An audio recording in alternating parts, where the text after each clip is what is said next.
What is up, everybody? We have a special episode of SOCCERWISE coming to you here on a Friday afternoon, live on YouTube, as well as, of course, anywhere you get your podcasts.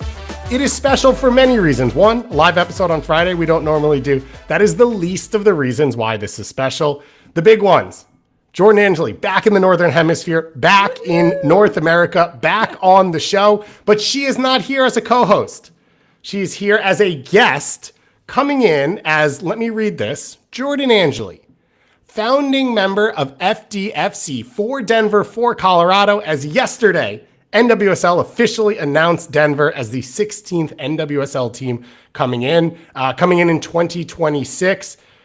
Jordan, this has been a long one. We have had the graphic on this show for about 4 months saying SOCCERWISE is for Denver, and now it is official. Thank you for joining us. Oh gosh, I'm just really happy to be back. I think when I saw you this morning, we both were just like so smiling. Well, we started singing right away, which was really nice. Mariah Carey brought us in. Yeah, so it's nice to be back, but yeah, I actually, my cheeks are really sore from smiling because I feel like I haven't stopped smiling for the last 24 hours now that everything is officially official. I've had to keep my lips zipped for a long time, and now I can finally talk about it.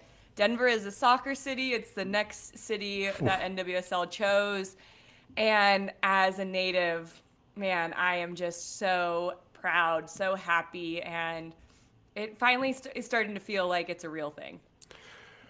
There are like these moments in life you have, graduations, right? Life cycle events is what people call it. Graduations, birth of children, engagements, whatever it is, achievements.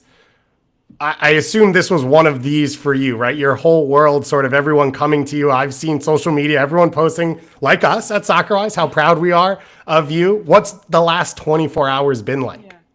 Well, I just have to say, because Denver, like, SOCCERWISE has always been for Denver, and I just have appreciated your guys' support. Morgan has posted some like awesome social stuff to support FDFC and now Denver NWSL. It has been a whirlwind of 24 hours. Like, I don't think I've received this many text messages in forever. I still have like, I don't even know what the number was, 41 on my computer that I have to, and I'm a person that I need to get that off. Yeah. You know? So the red number is flashing. Yeah. And it's really only with text messages, like, because if I don't do it, I won't do it. And I know that about myself. So it's just been overwhelming in the best way to see so many people who have seen me go through this journey and put a lot of sweat equity into trying to make this happen, and something that I wouldn't change, right? I would never change what we put into FDFC to make this become a reality, because man, the last 24 hours have been so worth it. At the party yesterday, I had a girl that I used to play against in youth soccer. Yeah. I invited to come, a teammate from the under-20 national team, many players from NWSL, a girl I went to high school with who works for the guy that and I didn't know that led the bid. She is his personal assistant, to my family, to all the reporters that I know from the Rapids, people that I work with the Rapids. Yeah. I just am overwhelmed, and it did feel a little bit like a wedding, because you're you get 5 minutes with everybody, and you're can't believe they're all in the same place. It's like a crossover episode or a series finale. Yes. And you're like, wait, you're here too?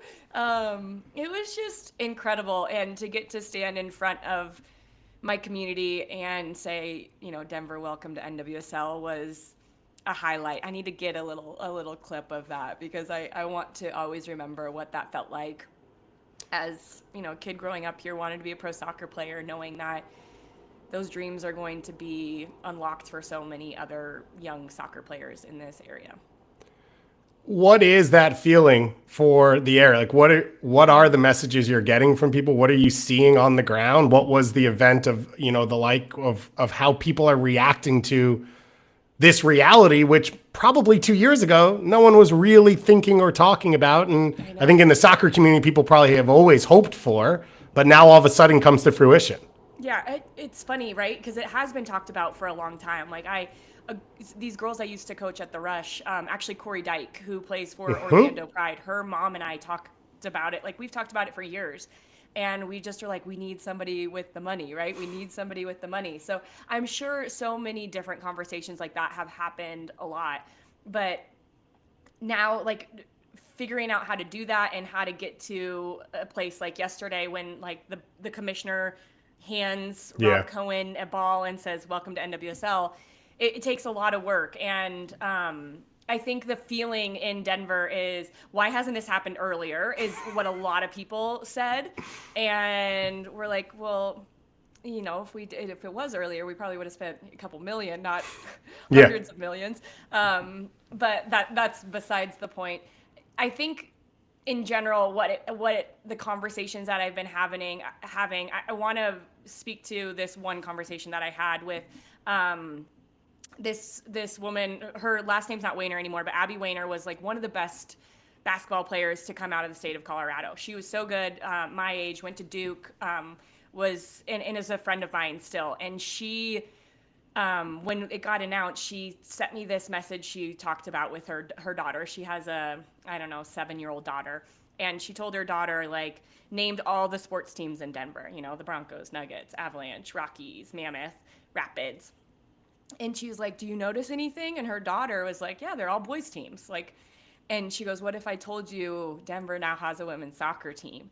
And she said the look on her daughter's face was, yeah, I get emotional because I have that's chills what, right now. yeah, that's why I did it.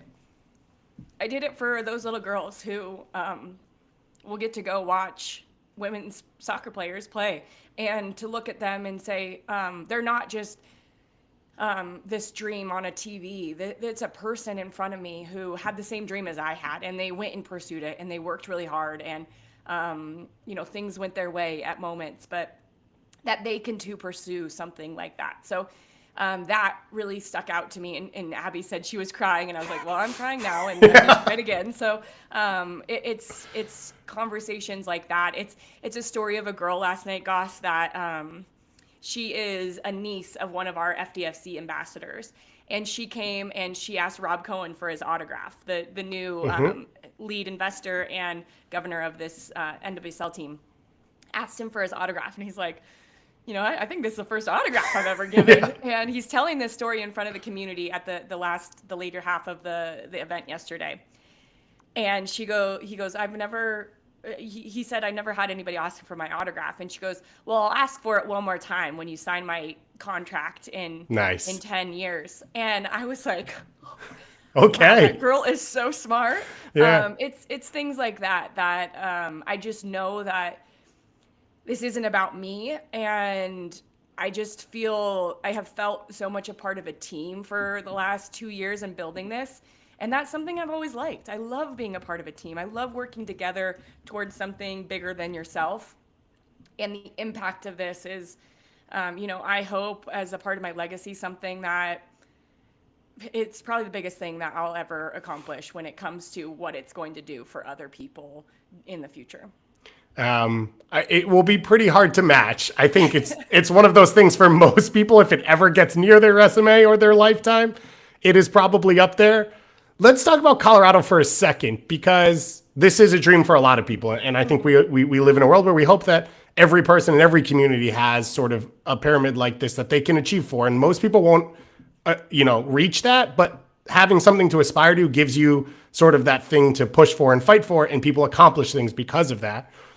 But Colorado is a soccer hotbed. And that's sort of been a genesis of part of this conversation is, and you rattle it off every time the national team comes up. You're like, Colorado, Colorado, Colorado. Coaches, people who have gone across college soccer all around the world. What is Colorado soccer? Like, it's, a pro team doesn't always have the DNA of the exact community, but give people an idea of like why this area is so successful and what defines players who come from here. Yeah, I think for a long time, like Colorado was, and it still is a growing city, but like when I was growing up playing, you could kind of see the soccer start to shift in the area, like be really good in the areas that were growing. Like the Lakewood area, everybody was moving there with young families. And then Highlands Ranch, everybody was moving there with young families. And now we're kind of seeing it a little bit more out east in like the Aurora area. I think that really helped, but it also has been, we've just had really good coaches taking over organizations, from Tom Stone and Tim Schultz, starting the Colorado Rush, which is now a mega club across the world. They really laid the foundation there. And then that was taken over by Eric Boucher, who to me is the best soccer coach I've ever had. He's now the coach of Rapids too. But he's just a tactical genius, a man who really knows the game well and can communicate it really well. So they kind of led this Rush organization, and there was just competitiveness within every single team. And I think that really bred something beautiful. But then we had Real, which is right down the road, and these two teams were rivals. And Lauren Donaldson, who's now coach of the Chicago Stars. Thank you. He really has made that a club on a national level that is recognized. And so I think that there was internal competition. Storm as well was in there for a long time. Now Rapids has some competition with all those. There's just this really good group of clubs and competition within this area. But then I think you add the elements of Denver it's 5,000 feet above sea level. Doesn't hurt. Altitude. You have to be fit to play here. There's a grittiness about it. I trained on dirt fields growing up because we didn't have fields. So we trained anywhere we could. Tried trapping a ball or controlling a ball when it bounces off a rock in front of you. You have to be better. We play in the snow. We play in the scorching heat in the summertime. So I feel like there's a grittiness about, I think, Colorado athletes in general, but we see it dominate in the women's soccer world, that has allowed us to be successful, from Alicia Kramer back in the day to Marion Doherty, who played on the national team, to now what we're seeing with Lindsay Horan, Mal Swanson, Sophia Smith, and then all the players that are in NWSL. It has been really cool to see so many players succeed, but I think that is kind of in our DNA. Like I don't know, it's like we don't take no for an answer. We're just like keeping on competing, which is great. I've always wondered, because not to bring up, other places, but Utah's had a bit of success for players as well. I do wonder the connection to other world-class sports like snow sports and skiing and all of that has created sort of a level of like, my friend is a world-class athlete, I'm good at what I do. So I'm like, there's almost like a level of expectation, it feels like, for Colorado players on the women's side that doesn't exist everywhere, of like, I know if I can, and you talk about the competition, if I'm the best player in Denver, I'm the best player, like I can be the best player in the world. And I don't know that everyone has that everywhere. Yeah. And like you were saying, like you can go to different sports. Missy Franklin, best swimmer in the world for so long. Michaela Schifrin, Lindsey Vonn, like these people who called Colorado home or were from Colorado.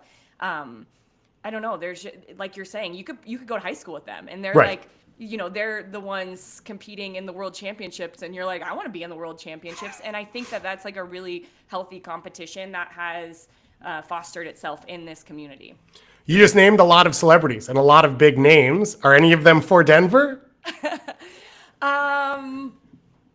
Well, I don't think Lindsey Vonn could be, right? Because she is a Utah Royals. But yeah, I mean, those are people that I've targeted for a long time, and I am really hopeful and kind of have a feeling that we haven't seen the end of what this ownership group looks like when it comes to especially those kind of people, those names, because now that the team is official, you want that kind of stuff, right? Yeah. Like I said earlier in the podcast, like last year, how I was really nervous when Caitlin Clark got into the Cincinnati bid, because how are you going to compete with that? Well, there's a lot of people that I would like to see, those women included, maybe some other big names in Colorado that I would love to be a part of this, and who knows? You should throw me on a group chat. I just, Missy Franklin, Michaela Schifrin. Once I get on the group chat, I'll put you in. Yeah. We'll just all hang out. We'll talk about the things we do, our lives. We're all very similar in many ways. Let me ask you this. This is, a fascinating process, but one that few of us will go through. So now, what have you maybe learned or seen in a pro sports atmosphere from this side of things that you wouldn't have thought of, or you didn't realize, or you thought was really interesting that people should sort of know? It is I think it would be very different if it were a few years ago. I'm not saying that people weren't trying to get into NWSL, but you just interviewed, who were you interviewing? Party, and she said 80 different parties reached out to I NWSL. didn't know that until that. And, I'm glad that interview happened after you got your team. I was like, wow. I mean, I look tired today, but can you imagine if I knew that there were 80 people trying to get this? So I think it was really competitive. And one of the things that I really enjoyed about the process is it was like every step there was like little things that NWSL was saying, okay, this is good, but like if you don't have this, and this, like you're not gonna go to the next level. And I really noticed that at the commissioner's visit to Denver. We had FDFC presented to the commissioner, and then we had a dinner, and I got to talk to the commissioner, and she's like, I gave some hard feedback to Rob. Like I gave him like, these are the things that need to change in order for this to be a winning bid in NWSL. And I thought that was really interesting, because when it is that competitive, you would think if you don't have those things, maybe you just kind of move on to the next thing. Yeah. But there was a real, it felt like to me from the commissioner, from NWSL side, there was a real, like, we want every team to succeed, and we really want the best bid to win. Right. And so here are the things that we know as a league that can be helpful for you, and, try to make this happen. So you can, like, all of you guys can really truly compete against each other, and we can make it the best, may the best team, may the best city, may the best bid win. That was really interesting. And it's a lot of, like, I mean, I'm sure everybody would guess it, but it was a lot of work. Like, to get all of these, I just have to shout out, like, Ben Hubbard, Tom Dunmore, Nicole Glaros, like, these are three really brilliant business minds. Ben owns his own company. Tom has launched, like, I don't even know how many teams now, but Indy 11, he launched a cricket league. He's launching a snowboard league now. He understands how to do this. And then Nicole is like just a mastermind in fundraising. She's been with Techstars for a long time, and has her own fund now. Just learning from them, like, surround yourself with people that you can learn from. Like I would sit in conversations with them, and I'm like, okay, write that down, and I look up what that word means, or I'd like ask them, like, what are you guys saying here? Like we're speaking in lingo that this soccer player doesn't really quite understand.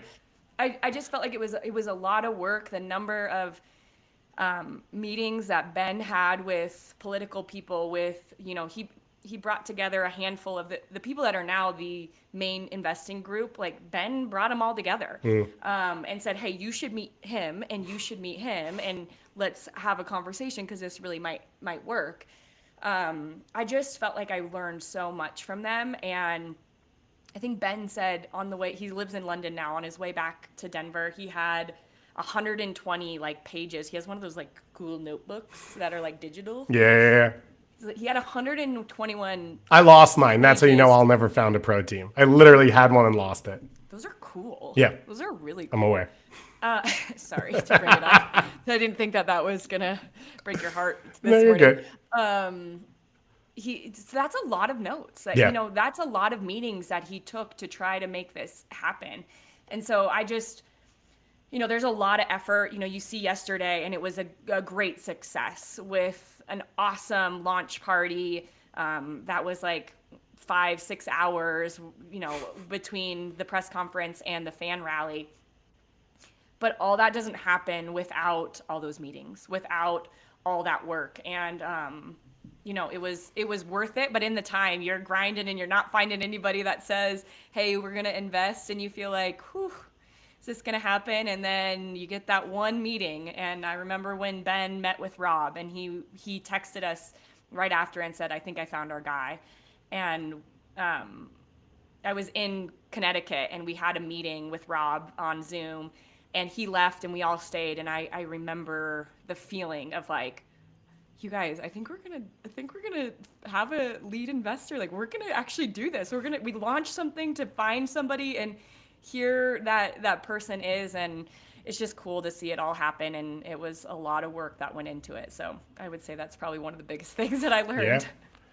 I think it's great advice for anyone who wants to do anything. Yeah. Obviously, not just launching a soccer team, but getting around people who are smarter than you, so that you can do some really great things and bring your own pieces of and skills to the table. Where were you when you finally found out? Because we did, news had trickled externally. You were on the show, I believe, once where we thought there was news, but we didn't know. What do you remember about finally finding out? Which time? Yeah. I would say there was a moment. So it was when the first leak happened that I was at actually a workout class. I was driving home and I was at a stoplight and I checked my phone. So please don't turn me in for looking at my phone while I'm driving. Well, actually on my car, it like popped up text message from Jeff Kassouf. And I was like, what is this? So I looked at my phone. Because Jeff has been like a huge supporter of this. I mean, just a huge supporter of women's soccer. What he's done with Equalizer over the last, 10 years plus has been incredible. And so he texted me and he said, the text said, Denver, something about someone from NWSL told him that Denver got the bid. And I just like started crying. Because that's me. Because I had like a couple of moments that like hinted to it earlier. And when he sent that, I was like, I think this really happened. Yeah. So I sent the text message that morning. I think it was like the 17th of December. I sent that text message to the FDFC people. And they were like, what? What's going on? And then Tom called me and he was like, it's happening. Wow. And so I was in my car and then sitting right over here in my living room, which was cool because like, I don't know, when you have a big memory that happens in your space, I think it makes it that much more special. So, it was December 17th. And then we had our meeting with Rob on the 23rd. So we already had this meeting scheduled for Monday the 23rd, but welcome to sports. Things get leaked all the time. And so Rob was like, I was hoping to tell you guys this on this call, but you're looking at the next NWSL team coming to Denver. So, and then I was sitting right here. Yeah. So Denver NWSL, that's what it's called right now. Yes. Wouldn't say it's the catchiest name.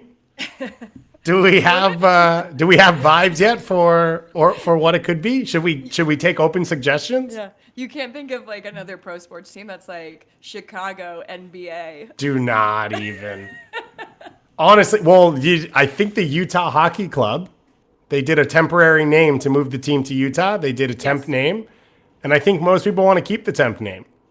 Yeah, well, it's weird because two of the names that they are looking at are the Outlaws and the Mammoth, and those are two Denver sports teams already. The Outlaws is lacrosse, and the Mammoth, wait, they're both lacrosse, but like different lacrosse. Yeah, indoor, outdoor. Yeah, I'm like, wow, stop trying to take our names. Stop trying to steal our stuff. They also tried Yetis, which Yeti was not stoked about. I know, but Yetis would have been awesome. Yeah, it would have been a cool sports name. Yeah. I can see why they wouldn't be stoked unless they got like a big sponsorship deal where they didn't have to pay as much money. Anyways, that's besides the point. I don't have very many names that I have thought of. I think our sports teams here have really good names. Rockies, Nuggets, Avalanche, Rapids, Broncos. Like they're really, and the other ones that I just mentioned, they're strong names. And I am struggling with what this could be. If you guys are in watching this and you have some ideas, please send them our way. But that's one of the things that Rob talked about. There is going to be a collaboration with, they wanted to make sure that the name was done right, because do I have to say when it wasn't done right recently? I would like to see a cut of the opening commercial before it goes out. I would like to be able to at least help out in that one way. So we're trying to do it right the first time. And with doing it right, you know, you want to make sure the community is involved because they have been a big part of, you know, this actually happening. I don't know when that process is going to begin, but I think there's also, you know, Kansas City started with a temporary name when they came back into the league. And so I think that there is, and this is just Jordan speaking, there is a potential to play your first year as a temp name. I don't see the harm in it because people are buying, you know, maybe people are buying kits both years. And then you have like the inaugural kit with the inaugural team, which is a really kind of a cool concept. There is the like novelty of it. And then there is one of the things I've seen. We've both seen how many soccer teams launched in this country and in Canada. There are like things that excite people. And when they're all done at the same time, it's amazing. But sometimes when it's different first game is not in the new stadium. Yeah. So the first game's an event. Yeah. Then the name launch is an event. Then the stadium is an event. Sometimes those rallying points give you multiple tent poles to go through. Obviously, I don't have a plan laid out for an NWSL team in Denver, so I don't know what's going on. But like, I remember when the Philadelphia Union played at Lincoln Financial Field and sold it out because people were pumped, then opened their own stadium 7 months later, a year later, and then that was a huge event. And so there are ways that you can sort of do it, like you said, with Kansas City, of like having these tentpole moments that rally people around. While I'm speculating, I will say I'm excited to see the spine of Lindsey Horan and Sophia Wilson now and Mal Swanson. Oh, yes, I said Smith. No, you're good. I think they have a shot at competing. I don't know. Yeah, I could be wrong. So when we build that NWSL Colorado dream team over the course of the next 2 years, just in our imaginations and on graphics, we'll see if they'll be good enough. But I think it should be pretty exciting. You have, and I think fairly, talked a lot about a lot of people that have come across the sport in the region or have helped with this. Are there any other names that come to mind over the last day that you haven't mentioned that you think of in this moment being like, the sport wouldn't be here, this project wouldn't be here, I wouldn't be here if it wasn't for these people, like, or people that maybe you reached out to and have spoken to? Yeah. I think just first, like my family and just supporting me in this, they were all there last night, and that is, you know, really special thing to me. That's how it's always been, and I feel very blessed that is my family. But they have been incredible in this entire journey, supporting me, and you know, my dad probably helping me out with some of the business stuff that everybody's talking about, and it just is. It's cool to look out and see your niece and nephew. Seeing this happen. Watch you launch a pro sports team. Yeah, see this happen. It was really neat. I'll have to say Skylark and Wonderworks have been incredible. These are two businesses. Skylark is a PR agency. Wonderworks is a creative agency here in Denver, both with Denver roots. Brendan Hannon from Skylark is a Denver native and has been in soccer for a long, long time. And they, you know, when you have a crazy idea and you bring it to people, and they look you in the eye with that like same kind of crazy eye, and they're like, let's do it. You know, these guys worked for FDFC for a long time without getting paid. And I'm so happy that Rob has brought them on to continue to do the creative. Like, I think the creative for FDFC and now what I've seen in the website and with the launch yesterday that Wonderworks has done is incredible. Skylark put on a great event yesterday. It went by with like no flubs, which when does that happen? Yeah.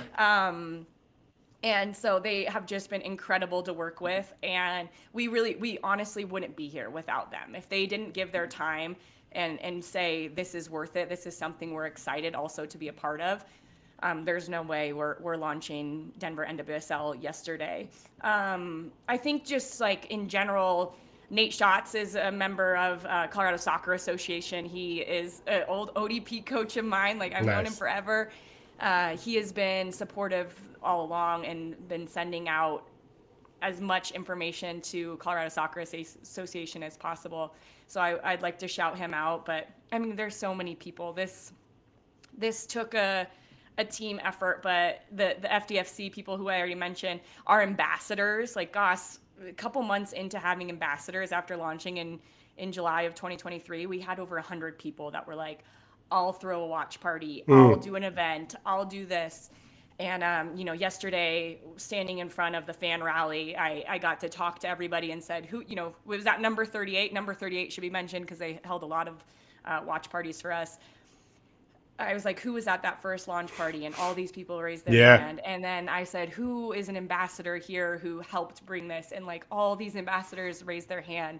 And I think it's really nice to acknowledge people like that who, you know, there's nothing in it for them as far as like a financial stake goes. It's just passion. There's a community aspect that was created with this FDFC that like people feel a part of something. And I think when you do that, we saw it with Atlanta when Atlanta United launched. We saw it with LAFC when they launched, that they already had all these people behind them saying, this is my team. I think that is going to really set the level for what Denver NWSL can do when it comes to how well they are supported and the chants and everything that they're probably already planning, because they already have it. Well, now they officially have a team, but they were already invested way before that. So just really thankful for all those people. So in the chat, we've got Mile High FC, Red Rock FC, and Flatiron FC so far.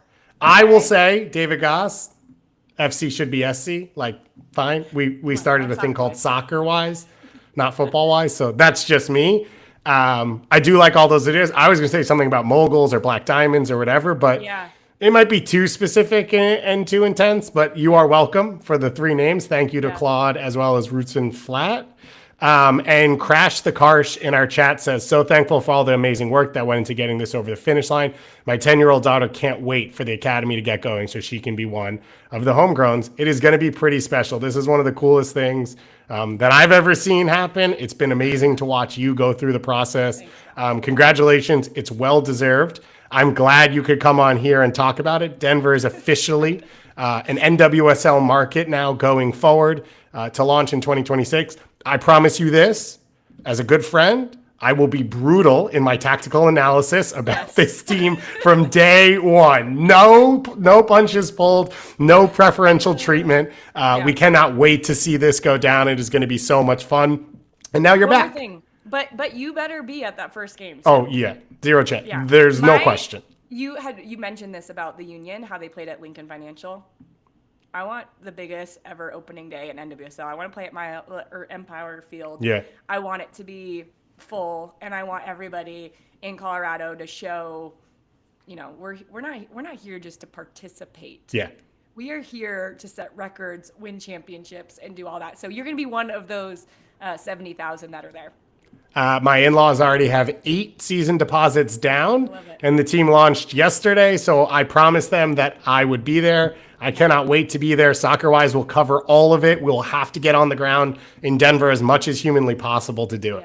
Can I just say that, too? That season ticket deposits are open. It's on DenverNWSL.com. You can go and get those. I got to get that in. I think yesterday, after a few hours, we were already at 2,000 season ticket deposits. 2,000 purchased. So I don't know what that number looks like, which is great.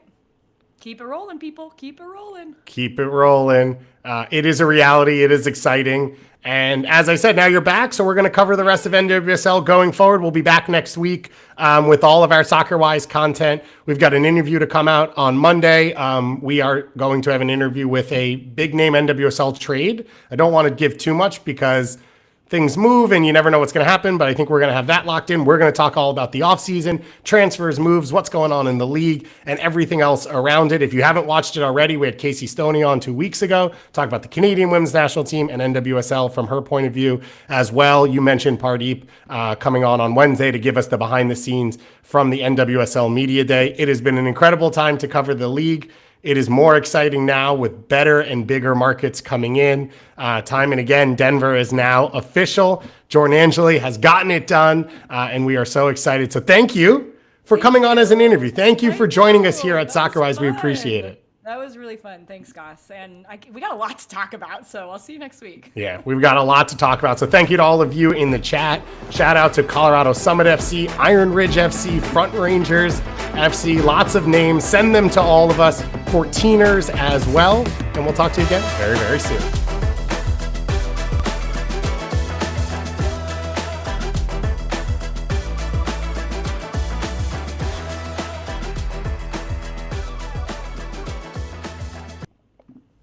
This was cracking me up.